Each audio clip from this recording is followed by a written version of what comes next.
This is another interview style kind of episode where I sit down and I talk to semi-famous people. Famous people. So glad to know I'm semi-famous. I made it. Mom, did you hear that? In this house right now, you're famous. But today I am with my good friend Jason Dawson, Professor Jason. Well, technically, instructor is the technical term. I don't have like tenure or like not full-time, part-time instructor would technically correct, but many people do say professor, and I don't correct them. Yeah, why would except you? for right now, just because this is this is a record that can be repeated, so I have to make sure it's accurate. People can clip it out and be like, see, yeah, you should be correcting yourself from now on. But we're sitting here, and I wanted to talk to Jason about his career path through music and getting to where he is now, where he is a instructor at one of the top-rated colleges that deal with music. I mean, that is Berkeley College of Music. We're going to start off by going through your path and how it started out. How did you get into music? What motivated you to get into music? And then we're going to gradually go through how you got into college, like that first day that you found out that you were going to Berkeley. Was it your number one college pick? We'll get into all that kind of stuff. So right off the bat, we're going to start off with, how did you start off getting into music and how your love for music? Well, I guess music has always been a big part of my life since I was a little kid. Growing up, we went to church every Sunday, and music was always a big part of our church, United Methodist Church in Gills Ferry, led by Joy Lamb, who was definitely a big inspiration and influence on my musical journey. So, I was always start off kind of watching my parents sing in choir. They've always been into music, not quite as heavily as myself, I guess, as a career, but definitely music lovers. So, I was singing in choirs as a kid, the youth choir, children's choir, all that kind of stuff. Yep. And that's really where my love for singing came from. And then started taking piano lessons maybe third grade, fourth grade time frame. A little Mozart. A little bit. Ah. So we actually had a piano teacher move in across the street from us when I was a kid. So just had to walk right across the street to take my piano lessons, and that was cool. I know when I was a kid, I never really liked practicing anything like. As an adult, I still don't like practicing. I'll admit, I'm not too far different from that. At that point, I absolutely loved music, but it always seemed like a career in music was a little out of reach. Yeah. For someone who, I have minor natural ability, very minor, I would say. Maybe if I had practiced a lot more, I could have been some ridiculous pianist, but probably not. I kind of want to think, when you were younger, when you think of a career in music, you're really shooting for the top. You're not really thinking a career in music as like an instructor or anything like that. You're really thinking more along the line of, I'm going to be in the biggest symphony. Yeah, I'm going to be playing the stage at Carnegie Hall, with the spotlights on me, and the orchestra backing me up. I'm not going to be in the orchestra. That's ridiculous. Who would want to do that? It just seems like the musicians have that type of mind frame where they want to be at the top. We're very narcissistic. Yeah. Whereas in other fields, if you want to be a scientist or something, you have lower level kind of scientist stuff that people will think that they can drive towards. Scientists probably would think, I'm going to win a Nobel Prize. That's going to be what I do. Yeah, I mean, that's true, but I just think in a musician's mind, I just think their mindset is, for me, from my experiences with musicians, that they just have they have a bigger, and it's not a bad thing. You're shooting for the biggest thing that in your life that you want to be. I don't think that's a bad thing at all, but sometimes I think it might get in the way. And kind of some of these very talented people are like, well, if I can't be this, then, I'm going to give up. Well, I think that there's definitely truth to that. I'd say actors probably fall in the same category. Actors are perfect too, yep. The arts definitely attract that type of person that wants to, or at least thinks they want to be center stage. It's all or nothing. Some people, they get a taste of it and it scares them. Some people, they get a taste of it and they're like, if I go anywhere lower than this point, I've failed. And other people are like, probably more like myself, that just like doing it and, have enjoyed all the ups and downs and aspects of it. Like, I don't really see, personally, I don't see a downside to being a regular working DJ, rather than, touring festivals and playing EDC and Ultra and all that stuff. Of course, that's always, when you're younger especially, I think that's the goal, right? That you're aiming for, like you were saying. But not achieving that level, I'm happy with where I'm at. So. Yeah, I mean, I DJ'd for a little while, and you were my instructor. you were instructing me before you instructed the people at Berkeley. But yeah, I could definitely see that kind of.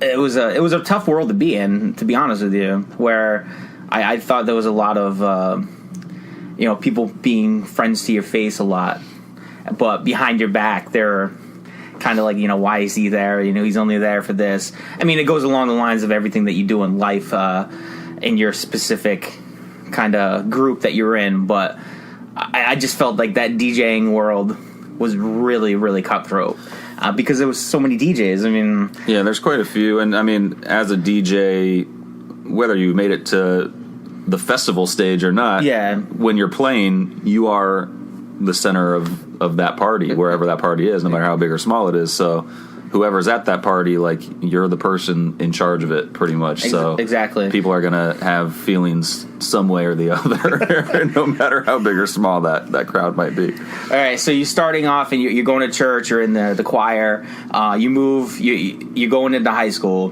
What is your career path in high school? What is the steps that you took to get to where you wanted to be? Sure. So in high school, I kind of gave up the instrumental aspects of music and focused more on singing. I was in like the chamber choir, vocal jazz choir, all the top choirs at Ledyard, and we got to do some really amazing events. Like, we did get to sing at Carnegie Hall, which was awesome. Like so cool.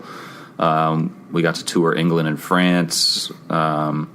We got to sing at Disney. I mean, just amazing opportunities and experiences that I don't think we could have gotten anywhere else. So, Jamie Spillane was our teacher there, and he just had such a good ear and just control over the whole choir system that we had, music system. So his leadership was pretty insane and inspirational. So one of those trips in vocal jazz, which was really like the top choir, we did a few different competitions over the years, but one competition we did every year was the Berkeley High School Jazz Festival.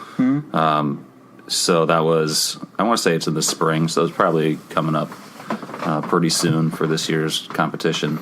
We'd always compete, and we'd get, some low or like, third, fourth, fifth place, something like that. Like never the top at that point. But then I want to say my junior year, we did actually win, and it was one of the most amazing experiences. Now, this festival, does it? Obviously, it's probably all high schools. Is it all high schools that are competing? Schools. Yeah. Do they cut them down into certain categories, like by the size of your school, or?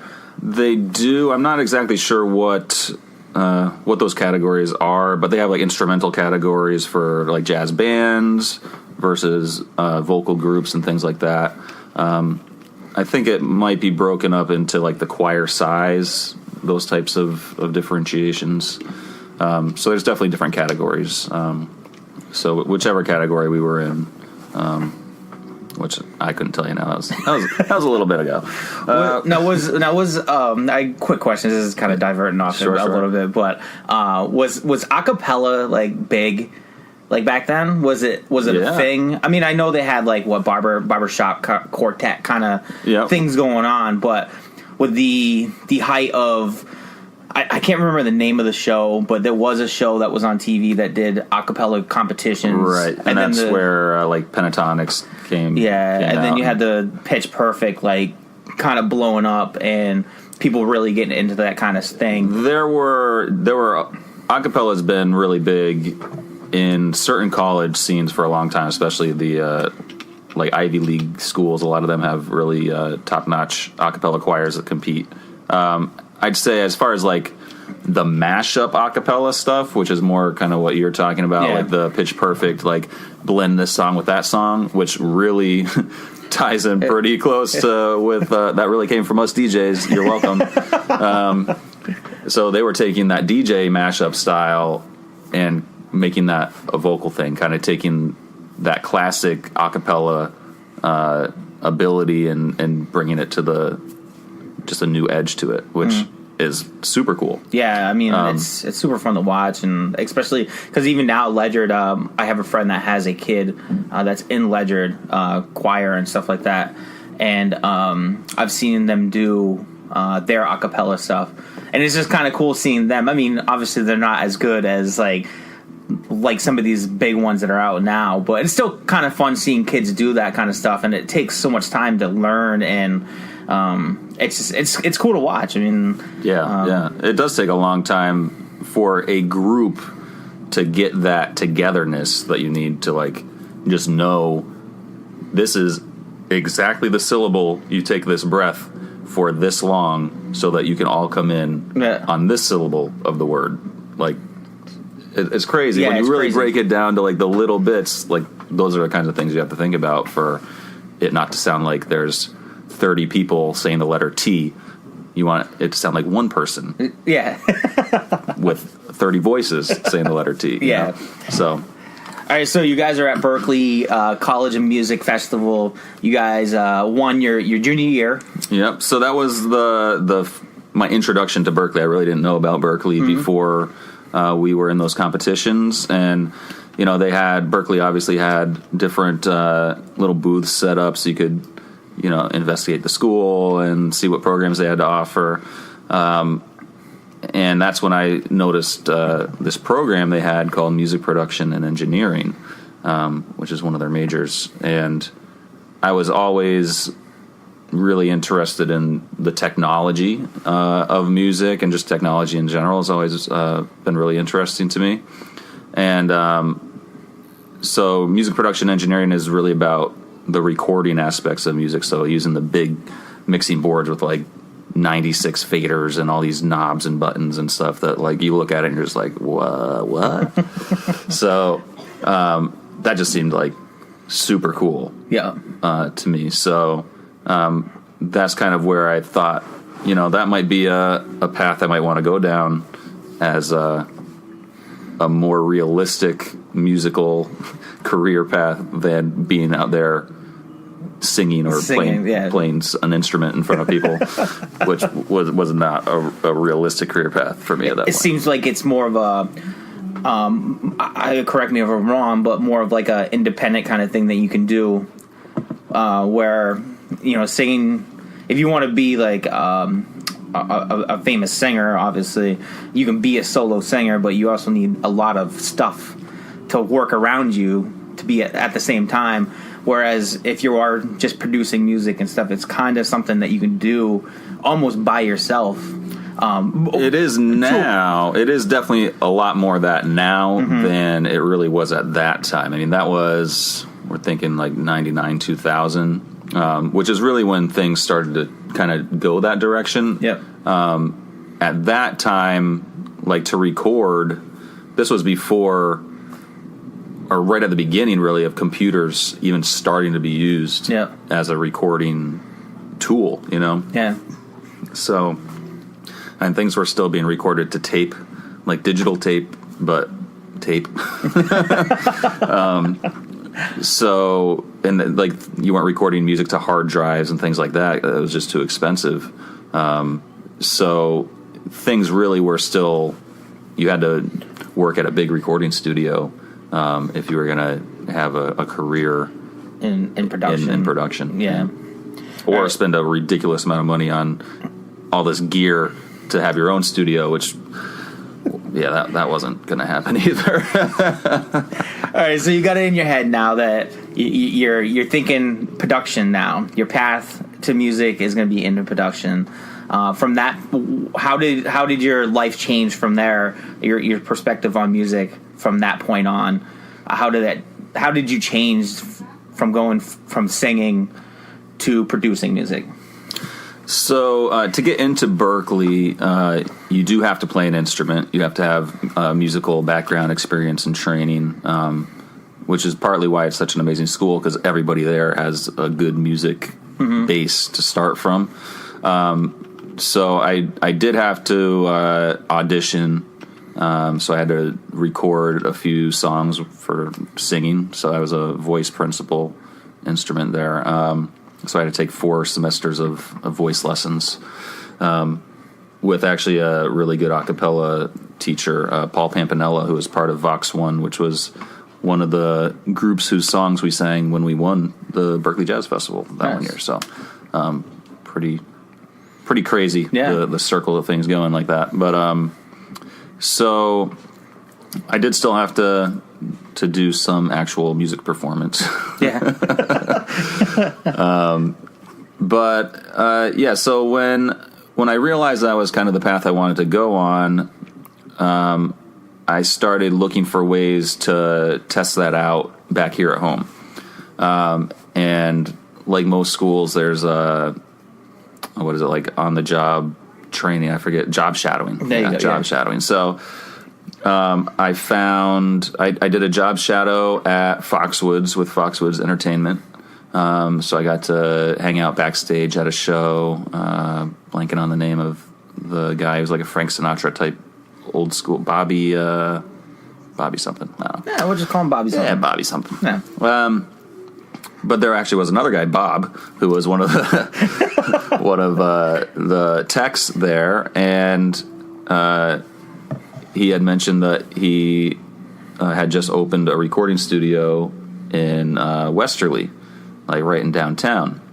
And I was like, well, that's awesome. I want to get into recording and kind of investigate what that's all about. He said, well, if you get a band together and you want to bring them in to record, I'll do it for cheap or something. Yep. I don't think it was free, but it was cheap. So I did get some people together to form a little band. I was going to say, was this a band that was already formed, or did you just take random people and it was kind of smash them together? And kind of, I mean, they all knew each other. So it was AJ Perras on lead vocal and guitar, Emily Winters on bass, Alex Mumford on drums, or on keys, and Sean Pillars on drums, and myself kind of executive producing and overseeing the process.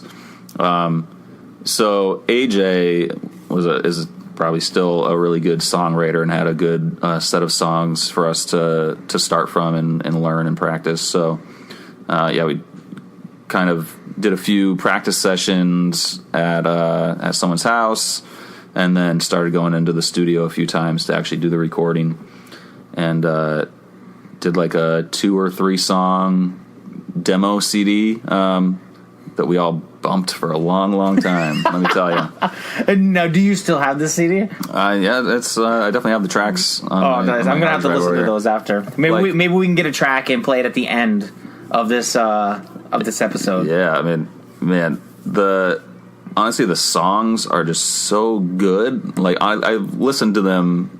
It might be a couple of years since I listened to them, but the actual songs are really good. Yeah. The recordings are not the best. They're still, they are real. They're good for us being in high school. I'm pretty happy with them, but the songs themselves are just amazing songs. Yeah. So, yeah, I'll have to get a copy of one of those songs, and we'll post it at the end of this episode. I think that'd be dope. Yeah. So, yeah, we did that. That kind of got me a little idea. I still really had no idea what a music producer did. Like, do you know what does a producer of anything do? What does that even mean? I don't think anybody knows. No one knows. It's like one of those things like, yeah, I produced this. Like,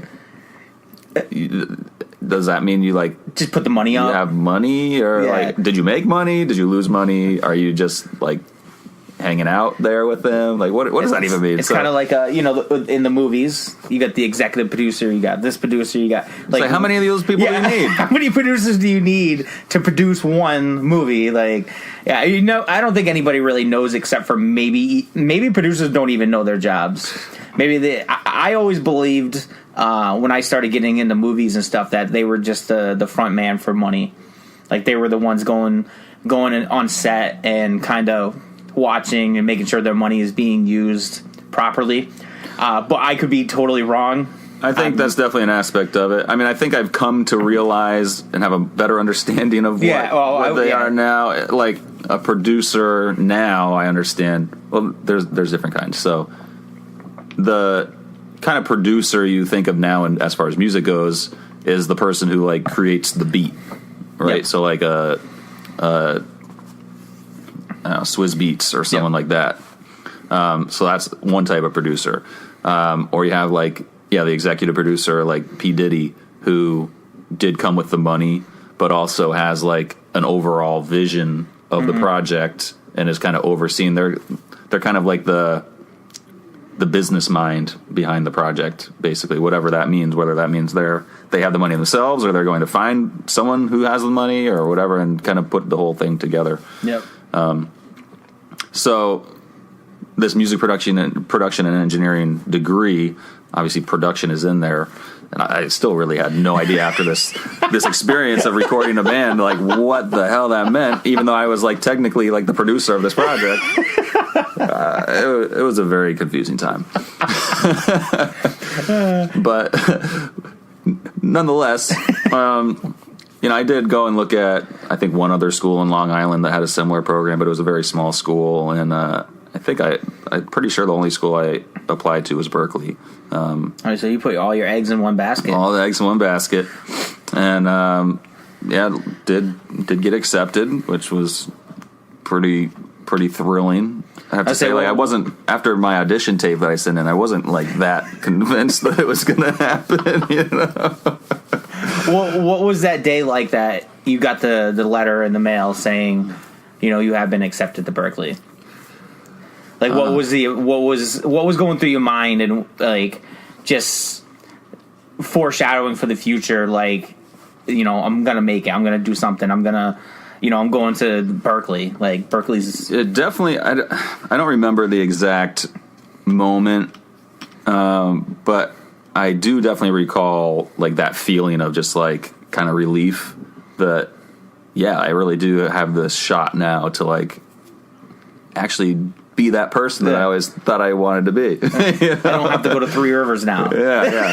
Because you didn't have a fallback. Like. Although I did, as we'll find out very shortly. So I got accepted, and but like right after graduating, like in May or June, whatever, I was kind of like, exploring my life, whatever you do when you graduate. So I decided I was actually going to defer a year. So you can defer, meaning that you don't go to school yet, but you still have the option to go in the future since you were accepted. Committed, but you're waiting. Exactly. Taking a year, what do they call it? Taking a year off, kind of. There's a term for that, though, isn't there? Like, I don't know what the term is, so I don't like the fact check either. So, so I went on a walkabout. No. Yeah, there you go. Yeah, you rested. You rested for a year. Should have gone to Burning Man is what I should have done.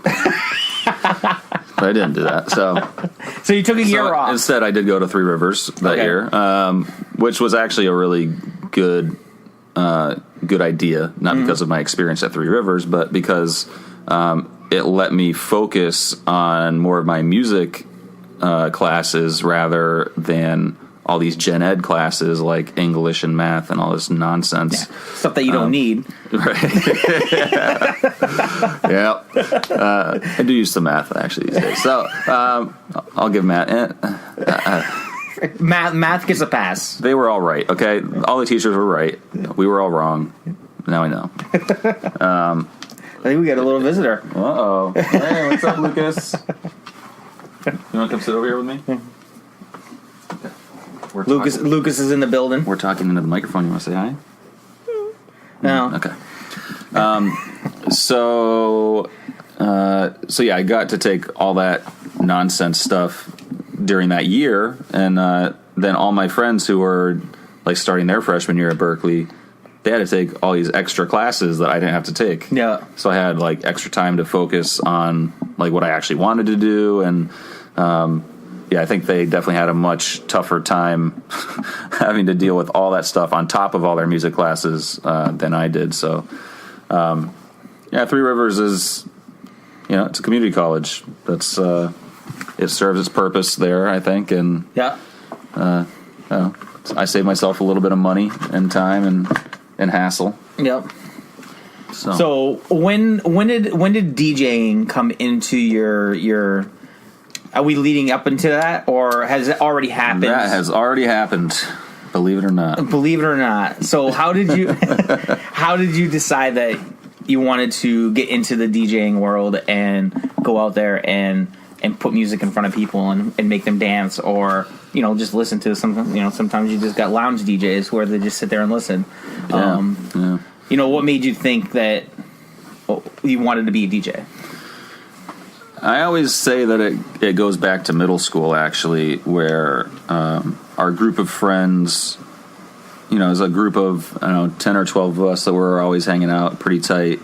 And we'd always get together at someone's house on like Friday or Saturday on the weekend and hang out and listen to music and all that stuff. And inevitably, I was always the one who ended up, You're going to work tonight? No, I won't. So inevitably, I always end up being the person in charge of the CD player at the parties. Like everybody would bring their little CD book. Yep. Remember those? Oh, yeah. I remember the books. And I'd have mine, and I have my little cassette singles that you could get at whatever the music store in the mall was. I forget the name at the time. It's FYI now, but it was Strawberries? There wasn't Strawberries.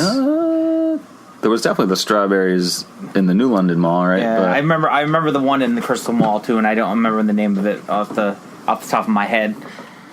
But it's definitely FYE now, FYE or FII or whatever. So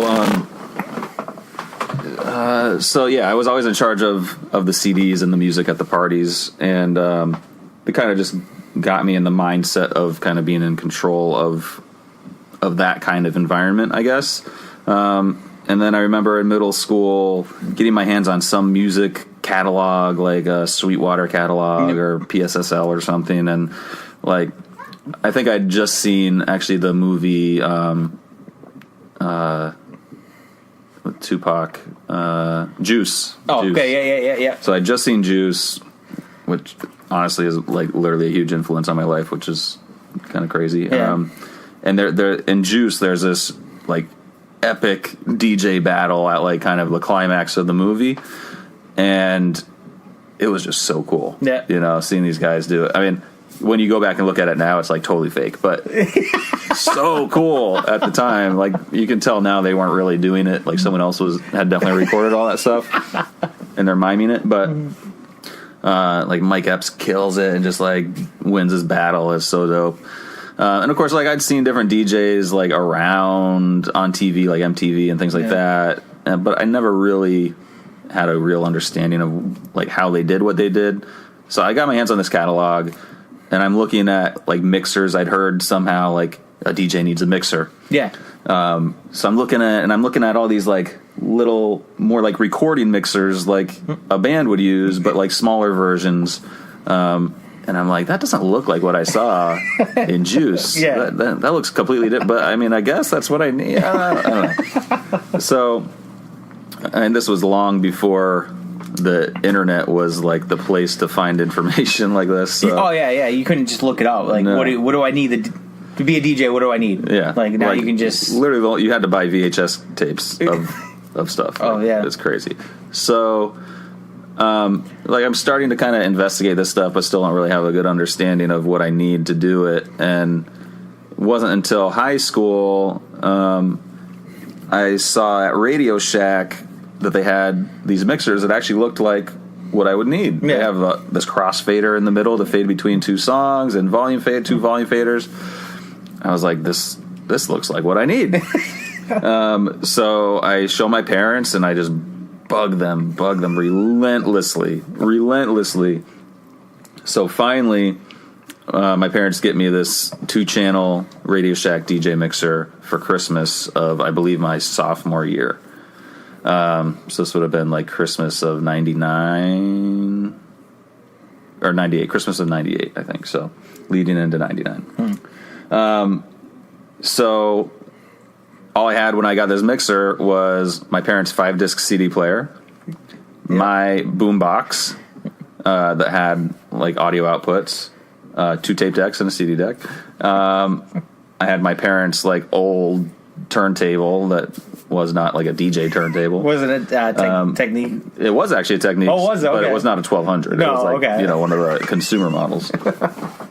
And my Jock Jam CDs. So Nice. that's pretty much how it started. Get ready to rumble. Yeah. So like literally I would sit there and like fade between 2 Jock Jam CDs trying to like figure out like why doesn't this sound good? Yeah. This sounds terrible. I don't understand why this sounds like shit. So, those CD players, if you've ever really played around with them to the degree that I was at the time, like you hit play and then like half a second later it starts. It's not like you hit play and it starts right away. Like, there's a delay from the time you press the button and the time the music starts, which is really annoying when you're trying to get the beat to start precisely when you hit the button. So like now I'm trying to like anticipate all the beats, and like every now and then I'd get like that first beat of both songs to happen at the same time, and it would be like boom, it starts and it's matched, and all of a sudden they sound like shit. So really had no idea what I was doing, had no one available to teach me, had no Google was not out yet. AOL like was the thing, and no chat rooms you could go in. I don't know. I was not that ambitious on that aspect of it. I probably could have, but I was not that smart, I guess. So I continued to just play around with that stuff, bug my parents for more real DJ gear, like turntables, like actual turntables. Bought one Gemini turntable at Ron's Guitar in Groton. Like it was like $400 or $450. Yeah, which was like massive at the time. Like that took a lot of work to earn that money and do that, but I did it. I put in the work and made it happen. Because I mean, this was really like the first thing that I was that passionate about that I was gonna do whatever I had to do. Yeah, So, I had this one turntable and the 5-disc CD changer. I was going to say, what was the partnership with the turntable? It was the 5-disc changer? Yeah, 5-disc changer for the most part. Also, my parents' really crappy Techniques turntable, so that having these 2 turntables now, I could actually play 2 records. Oh, wow. But it didn't sound great. So when I bought that first turntable, I think the first record I bought was Eminem, My Name Is, the single. Because it just came out, so that dates when this is all happening. Yeah. And I was trying, that single had the clean version, which is actually hilarious. They don't make clean versions like that anymore. Yeah. The dirty version, which is very dirty. The instrumental, and the a cappella, just the vocal. So I was like, man, now I have this vocal. It's just the voice. I can like put this over something else now. So I like, man, my parents have like the Indiana Jones soundtrack. Let's try that. Like, look, I'm looking at it right there. It's right there. And I'm pretty sure I was like, it was definitely John Williams that I was trying to put Eminem over. Still wondering why this doesn't sound good. Sounds like shit. I probably have recordings on cassette tapes of that actually still somewhere. Trying to get the two of the match together. Yeah, I had no idea what beats per minute were. Like obviously I knew musically like tempos. This song is faster or slower than that song, but I wasn't putting things together yet. Along those lines. So not too long after that, I finally got my parents to really let me actually take money out of my college fund to actually start buying gear. I started playing little like 16th birthday parties for friends. I'd have to like borrow speakers from like the church or something to like play these little parties. I think the first party I actually got paid to DJ was on the sub bass at the Officers Club over there. 16th birthday party. So, once I proved to my parents that I was actually going to go out there and kind of do something with this and not just do it in my room, they were a little more willing to help make things happen. So slowly but surely, like I said, I got to spend a little bit of my college money to buy like some speakers and some lighting and things like that to really kind of get things rolling. Another turntable. Actually, so I ended up getting 2 Techniques turntables, which was nice. So I had one Gemini turntable and one Techniques for a while, and then finally 2 Techniques. Then I got these CD players and all sorts of stuff, like more DJ CD players where when you hit the button, it does start right away, which is a big deal. Yeah. If you want a beat match. And I started like realizing what BPM was and tempo, and I had this this notebook binder that I would write the title of every song I had in no particular order, just whatever order. You're like, this is not a spreadsheet that you can like sort by anything. So, I'd literally, as I bought records or CDs, I would go through and figure out the tempo of all the songs and put it on a line. And I knew exactly where every damn song was in that notebook, no matter where it was and what order. Like I knew exactly where it was. So if I thought that I needed to look for a song, this song at this tempo, I needed to figure out what the tempo was, I could find it immediately. I knew exactly where every single CD was in my like 4x20 CD book, like everything. You knew where everything was. You came in the CD era, but I could never imagine how they did it when they actually had records and they would just carry crates upon crates upon crates into their gigs, and just like you knew where all your songs were in your book, they knew exactly where all the songs on their records were. And I think sometimes they mark them with like stickers and stuff like that. Yeah, different stickers. They know when to come in and absolutely where to drop that track and this and that. So much work went into DJing back then. So much. A big difference from what it is now. And just from when I started DJing, I had no musical background at all.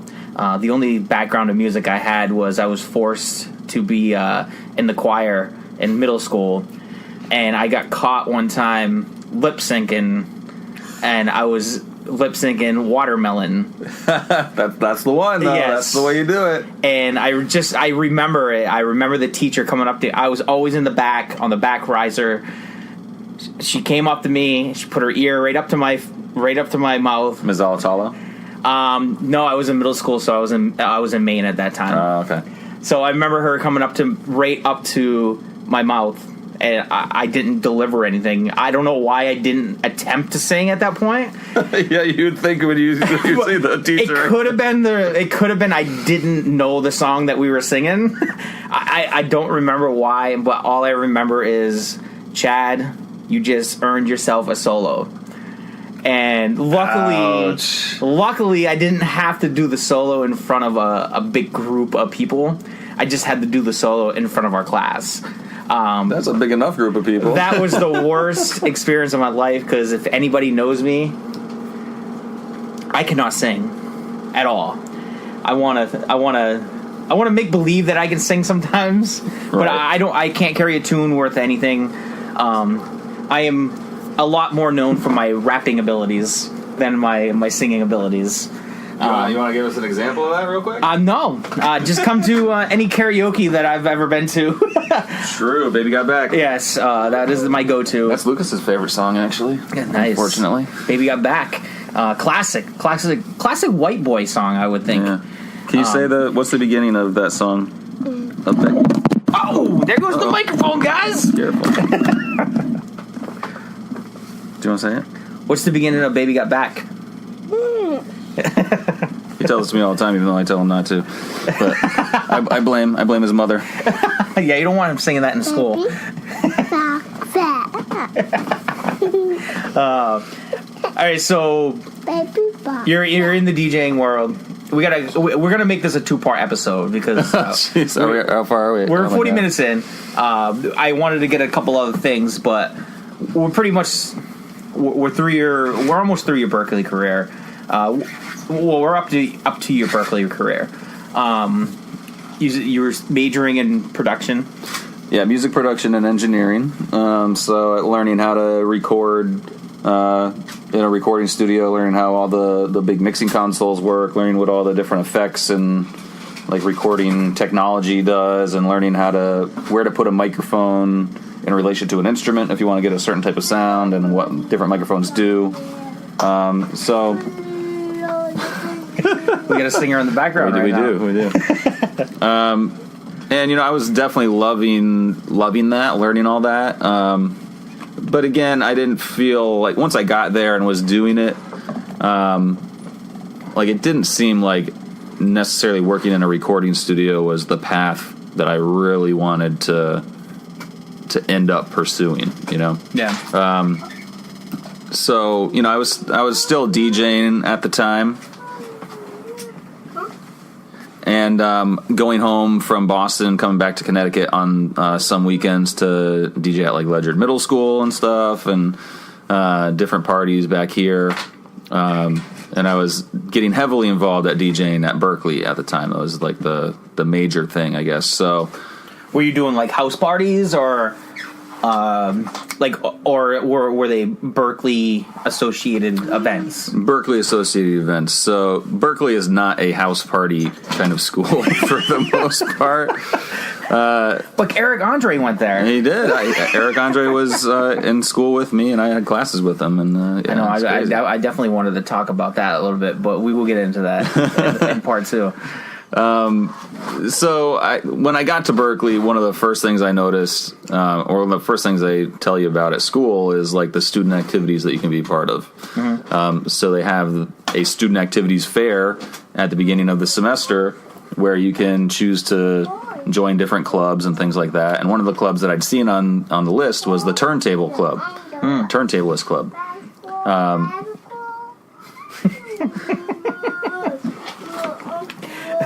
He's taking over the podcast. Yes.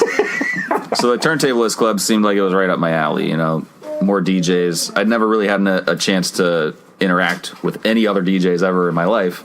So I was pretty excited about that. So I show up to the student activities fair. No Turntablist Club. So, what are you to do if you're a freshman and the club isn't there that you want to join? The one club that you wanted to join. Yeah, the one club. So I was pretty frustrated about that. And being the go-getter that I am,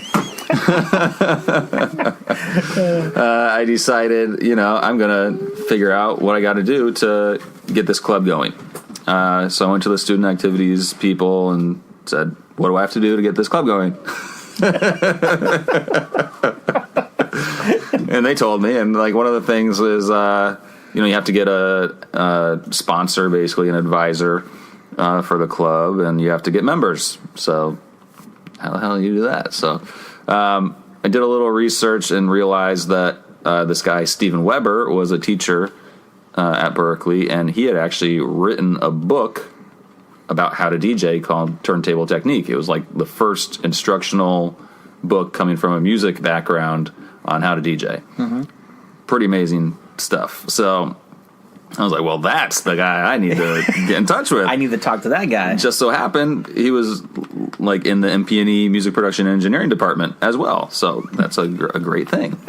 So I reach out to him, tell him, I want to start up this club. And he says, okay, I'll be your advisor. Here's like some advice. And I said, thanks. Let's do it. So I, put out flyers and made some like GeoCities page or something for it, and we rented a room or signed out a room, and all these DJs brought their gear from home, and we set it all up in a room and just jammed. Nice. And it was amazing. Yeah. It took like 2 hours just to get all our stuff set up. So that ate up a lot of our time. And it was hectic because everybody's trying to play over each other. No one in the room had really played with other DJs like that before. It was a mess. Yeah. It was amazing. Uh-huh. And it was the first time I'd really seen in person other DJs like really scratch well and like do these things well and do these things that I was doing in like the same way I was doing them. Like, and we came to these conclusions completely independently. Like it was just like an amazing experience. Yeah. And very quickly after that first meeting, we actually got an offer to open a show at the Middle East Club in Boston. Yep. And the show was for Grandmaster Flash and Rob Swift. Yep. Huge names in the huge DJ in names. the hip hop world. Like obviously Grandmaster Flash from like the first big hip hop hit ever. Yeah. Rapper's Delight. The Sugar Hill Gang, Grandmaster Flash, Furious 5, all that stuff. Just he did crazy. He did the Broken Glass everywhere. That's right. Yeah. So we got 6 of us kind of got together and practiced and got this routine of 6 of us DJs playing together. It was like a 15-minute set, I want to say, maybe something like that. Grandmaster Flash gave us the name Q-Mass 6. Yeah, whatever. It was hey, 6 if he of us. gives it to you, then you go with it. You're just gonna go with it. You don't second guess Grandmaster Flash. No. So right away, that was like one of those things. Like you just get instant gratification from putting in some work, and it was intoxicating, I guess could be like a good word for it, because it just really gives you something tangible to make you want to keep working hard at making this actually happen. So, continued the club throughout my career there at Berkeley. Stephen Weber, who again was the advisor, the next, maybe not the next semester, but the next school year, got the first DJ class started at Berkeley called Turntable Technique, which teaches how to DJ from the ground up on turntables and vinyl. And this was like the first DJ class at like a music school. Yeah. Like a world-renowned music school. So we had tons of press for it. Like Al Roker came for the Today Show. Oh, nice. A few of us performed on like radio shows, like just all sorts of stuff going on for that. And I was the teacher's assistant. It's always a tough word to say. Assistant. Teacher's assistant. Yes. For that class, since I already kind of proven myself as the leader of the club, to kind of jump into that role. And so we had this room at Berkeley. It wasn't actually our room alone. It was this ensemble room where classes meet and practice, and we had this closet built on the back half of the room that we would wheel all our equipment into at the end of the class, and then wheel it all out. And sometimes we had to wheel all this gear in and out of that closet 3 or 4 times a day because there'd be classes in between our DJ classes in this room. It was ridiculous. This happened all the way up until 2.5 years ago. It was like this. So,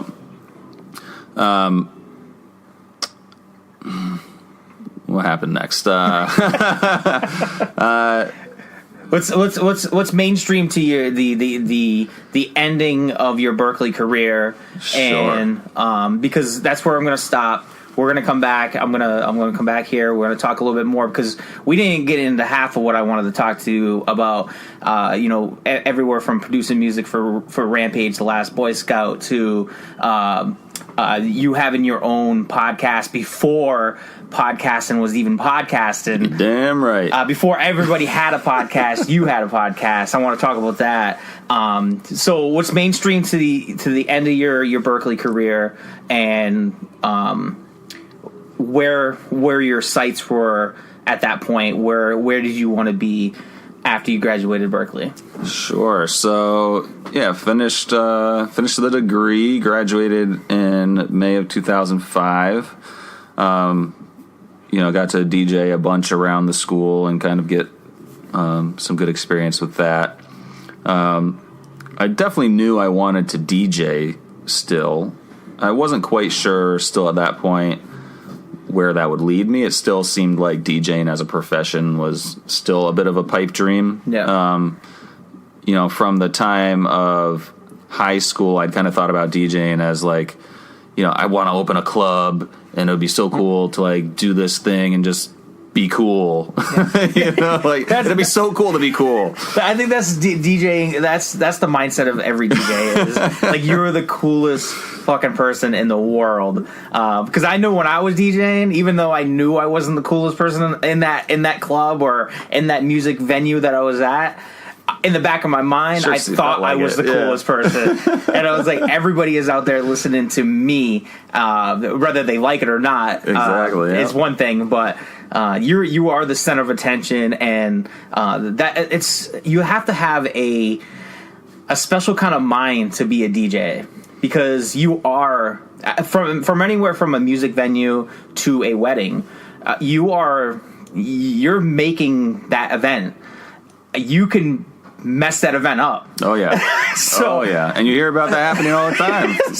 From people who are not happy with a DJ doing a certain thing. Yeah. So I completely understand. Like when you graduate, is that the way that you want to go? Like, it seems like it's such a hard thing to do, and to make a living out of just DJing. It seemed like a lot of work. Like, if I'm going to DJ, that means like I have to like start my own business. Yeah, like, I can't. You don't go and like. Who do you DJ for? Like, you don't go and like interview for DJ jobs. Like, No. like how do you even DJ in a club? Like, I hadn't DJ'd in a real nightclub at that point, and I was like, oh my god, if I can do that, that's like I really made it. Like, it's like you're trying to figure out how to promote yourself, how to you got to make that mix CD, that quote unquote mix CD that growing up, like a DJ Clue. Like, you got to come out with something like that where you could put your music out there. Not your music, but your mix of music and your idea of good music. Yeah. So, yeah, I completely understand that. Yeah, I had no idea, which is why I didn't immediately start like going down the path of DJing as the career. Yeah. There was a little year and a half of other stuff before it got to that point, but we can get to that. We will continue on to that because, future. like I said before, we got so many things that I want to touch upon. Everywhere from being the house DJ at one of the biggest casinos in the world to actually being the house DJ at the biggest casino in the world and one of the top-rated nightclubs in the world, and just your experiences there and getting to meet the Boston Bruins, bringing the Stanley Cup to David Ortiz or, whoever. And then obviously I want to talk about the Remix Report and why, even though it was successful, what was the eventual downfall of the Remix Report. Right now, I want to end this with, I know I'm going to spring this on to you. Oh boy. But we're going to do the Mount Rushmore of your favorite DJs. Okay. So it doesn't have to be in a particular order, just your top 4 DJs, maybe because of influence. Name your four DJs and why they would be on your Mount Rushmore. Sure. So definitely at the top of Mount Rushmore would be DJ AM. Mm-hmm. Huge influence on just the kind of style I actually started to pursue after this point in my life, after college. Was he one of the first, like, I might be dead wrong here, but was he one of the first, like, kind of like where he was bringing alternative music into that hip hop music, where he was mashing them together, and kind of making that indie rock music kind of cool? Absolutely, and bringing it to that mainstream. He was definitely the first to really bring that mashup style of playing all kinds of music in really weird and unheard of before ways. Using some turntablism, scratching stuff with like battle DJ stuff with hip hop and all these other styles together. It was crazy. So that was hugely inspirational.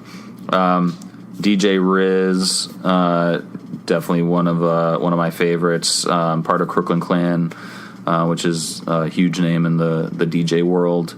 And they started, correct me if I'm wrong again, but were one of the first ones to start like a record pool where DJs could go on there and legitimately get like music where you're paying on like online. Yes, although not so legitimately, but yes. Yeah, I know there's a lot of fuzzy stuff going around with that whole thing, but they were one of the first, I know, really popular ones where you could go on and you get that DJ Riz like remix, or you could find this mashup style of music like kind of pre-made in these little mini like song combinations that you could start adding together to make your really set. Crazy set. Yeah. I would say DJ Scene is definitely one of my favorites still currently. And a fourth, man, there's so many that could be on this list, honestly. But as far as inspirations... it doesn't even have to be inspirational. It could be just... It's an iconic DJ that... because like somebody that would be would be DJ Jazzy Jeff. Because he's like one of those mainstream DJs that... Yeah. Even if you don't know the DJ world, you know DJ Jazzy Jeff. I would say DJ Scribble. Also, and I mean we can get into that a little bit. Why in the next installment? Part 2. 90s throwback for you. And movie tie-in. Very well. Yeah. We can get into that, but I'd say those are definitely four. That either I like their style a lot or have had a significant influence on me. Yeah. I want to thank you for taking time out of your very busy life. I know you're super busy, but taking an hour out of your time to sit down and talk to me. For you, Chad, anytime. Oh wow, that's something right there. But we're gonna bring part 2. Awesome. I don't know when. Hopefully people will want that. I mean, we might get requests that they don't want it. We don't know, but we're going to give it to them anyway. Hey, no requests. No shout-outs either. Please comment below with your yay or nay on part 2. But no, part 2 will come maybe a month from now or whatever. We'll get together again. Maybe we'll invite Liz.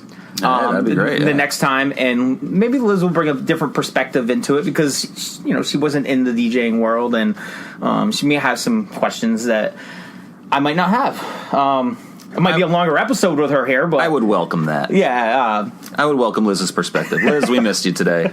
We did miss you, Liz. Go ahead, and I mean, do you have any plugs or where people can go to find you if you need a wedding DJ, if you need a... Sure. Yeah, so, you can always find me anywhere online at The Real DJ JD. You can also find my private event stuff, weddings, stuff like that, Dawson Entertainment.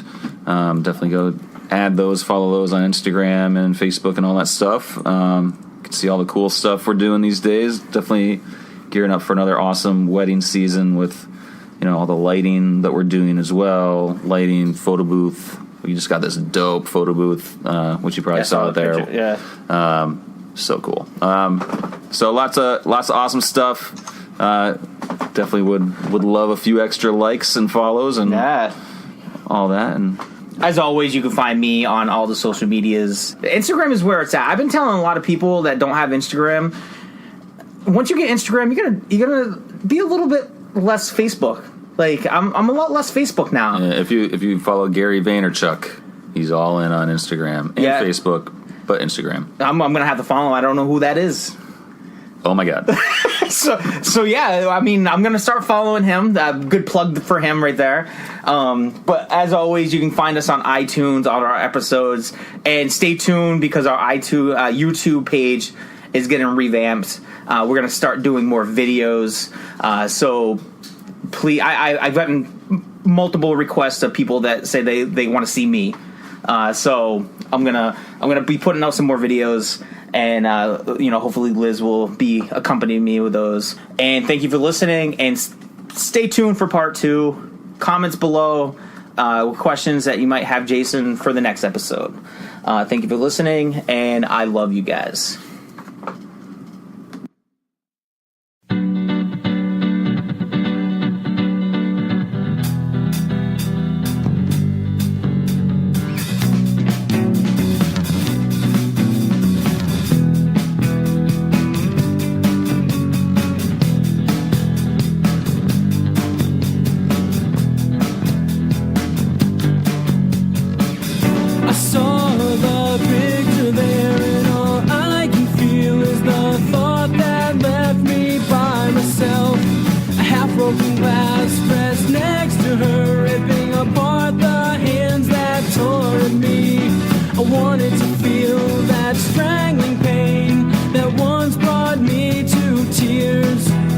That blinded me to see, that brought me to my knees, that once asked me to.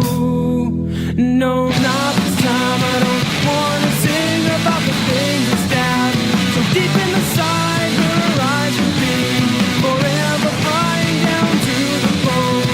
Don't make me confess, please, not this time. I can't forget the lie that made me believe and fall out of touch with reality. This fantasy world has forced me to see everything that's not there now. I am the one to blame, and I am the one who's shamed. And you can take everything that's there while I forget about you.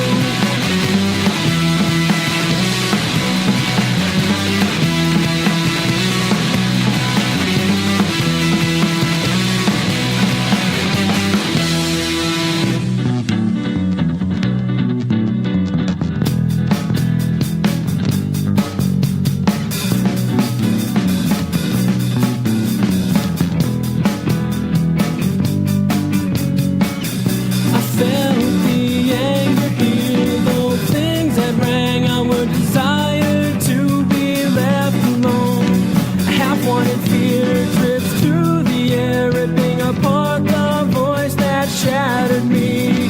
Refused to believe the shit she said that once brought me to tears, that blinded me to see, that brought me to my knees, that once asked me to.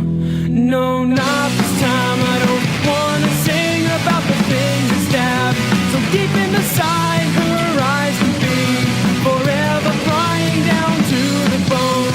Don't make me confess, please, not this time. I can't forget the lie that made me believe and fall out of touch with reality.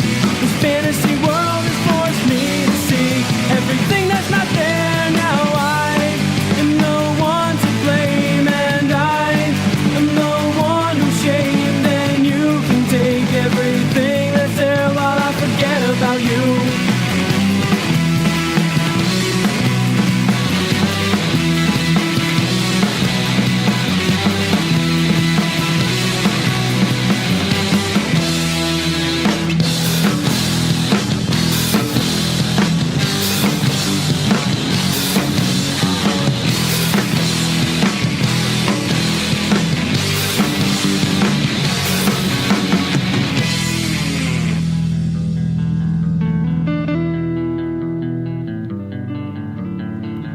I thought I knew all you were. I thought I saw through you. I thought that this was right, but I looked at these things wrong.